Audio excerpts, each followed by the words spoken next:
2 years ago, director Wong Kar-wai achieved cult status with Chungking Express, a low-budget, high-energy look at the perils of modern romance. The movie struck a chord with metropolitan lovers around the world. Shot guerrilla style in the back alleys and front roofs of Hong Kong, it combined frenetic camera work with a wistful awareness of the difficulties of connecting emotionally in the teeming city. Quentin Tarantino snapped up Chungking Express for his distribution company, obviously responding to its energy and visual flair. Wong Kar-wai's latest picture, Fallen Angels, is equally stylish, but with a darker edge, its millennial mood reflecting the anxieties of the colony on the eve of being handed over to China. Moving Pictures asked the director for a guided tour of his city on the verge of a nervous breakdown.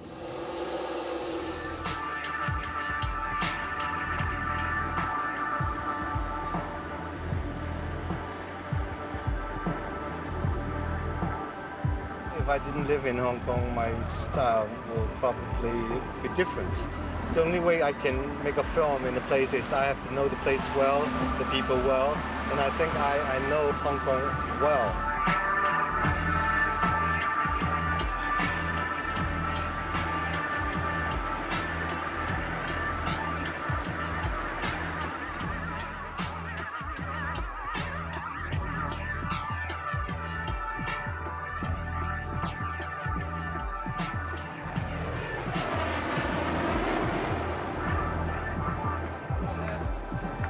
This is the main entrance of Chungking Mansion, and Chungking Express starts from here. 我是一个警察，我的名字叫做何志武，编号2223。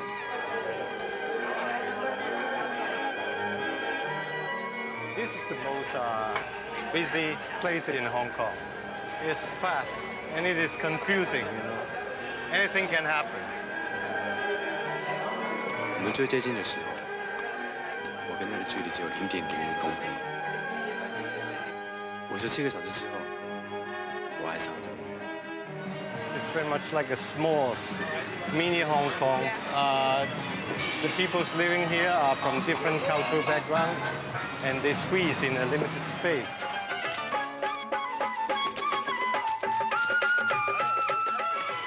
This is the shop.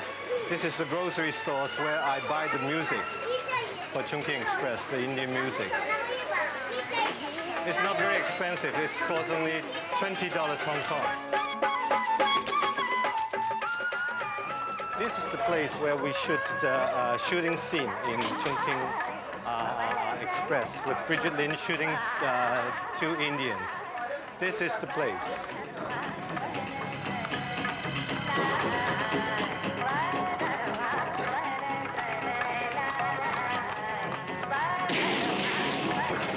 I like this place, and I have a lot of fun shooting here.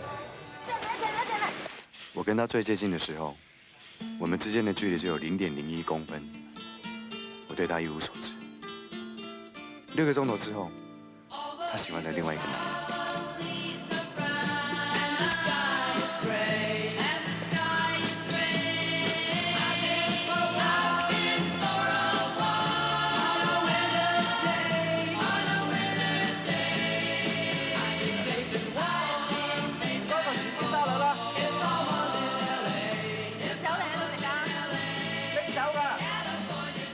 So this is Mina Express, one of the key locations in Chungking Express and Fallen Angels. This is my cameraman, my DP, Chris Doyle.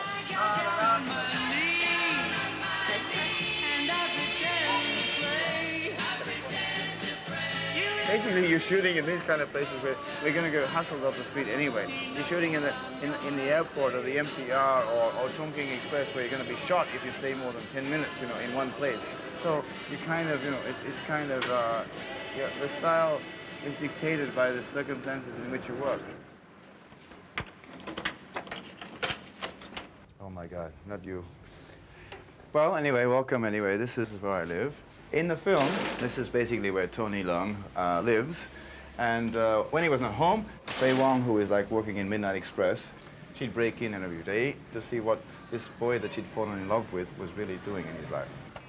Never let a film crew into your apartment. I lost most of my CDs. I lost my fax machine. The phone never worked again for a year. It was overtaken.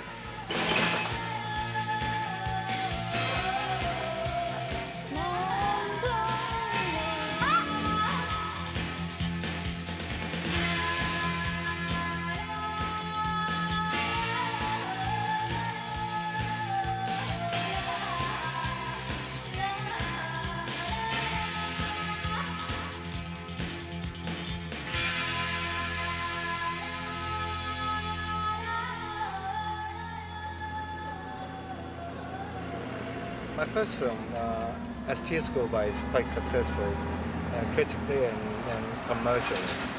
And my second film is not so good in box office because they expect something like a standard martial art movies. Most of the Hong Kong audience, they like linear narrations, very simple films.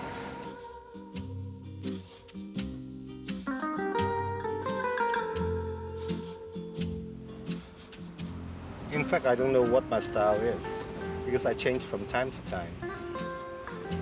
When I was making CHUNGKING Express and Foreign Angels, they said, well, this guy making film very fast. When I was making Days of Being Wild, people said, well, he makes slow films. 睇下我嘅錶，點解睇住你錶啫？ 1分鐘啦。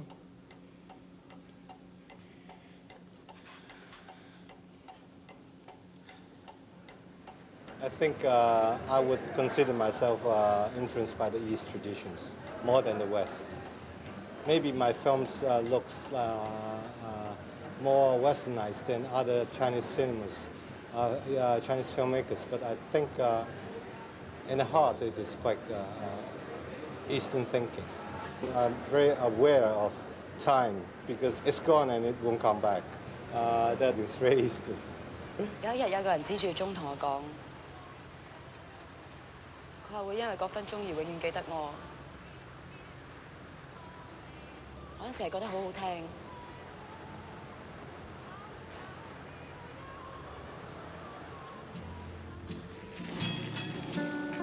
We have the paintings of Edward Hopper, and I said I want the film to be something like a monochrome, and there's a lot of green in the film.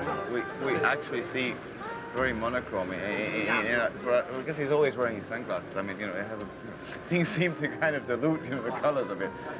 Also because I made some mistakes in the printing.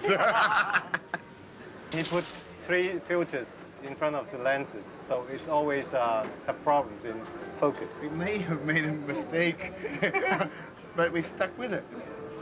And there was enough support from him and from some of the people on the film that we had to preserve, you know, we had to go with it. You know. And that you don't get every day. I don't think you get that in Hollywood. That's why we're not going. There's offers, but I think I would like to stay to work for a few more years. To some directors, Hollywood is their dream. So if they want to do it, why not? China's going to take over Hong Kong next year, and but nobody knows what will exactly happen. It's something which is very exceptional, and I think something interesting will happen here, so I'd rather stay. Hong Kong cinemas is quite different from Chinese cinemas. In China, they are more organized. They want to know exactly what you want, and Hong Kong is more flexible. So I think each party has to get used to each other for a certain time. But I think I will stay and make more films.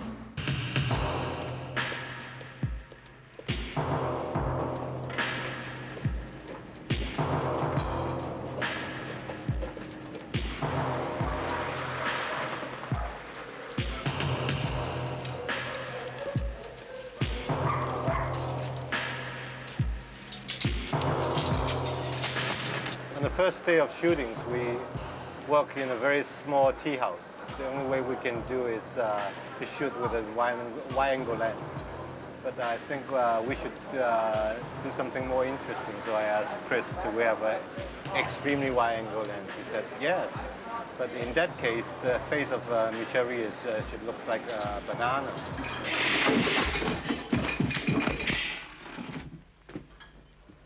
It was about space.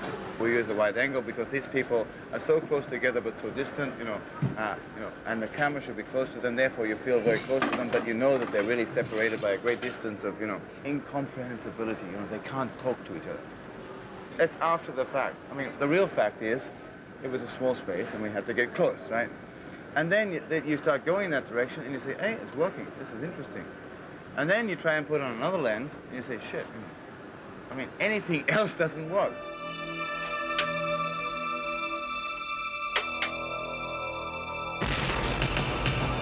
When you shoot a gun, the cameraman, if it's me, he usually goes, oh! So I think this is partly how the handhold style that we've developed together started. This distorted, way in which things, move in and out of your perception, the way, things are blurred, time is blurred, the way things sort of jump, and suddenly you're in a different space and you realize it's how you perceive violence.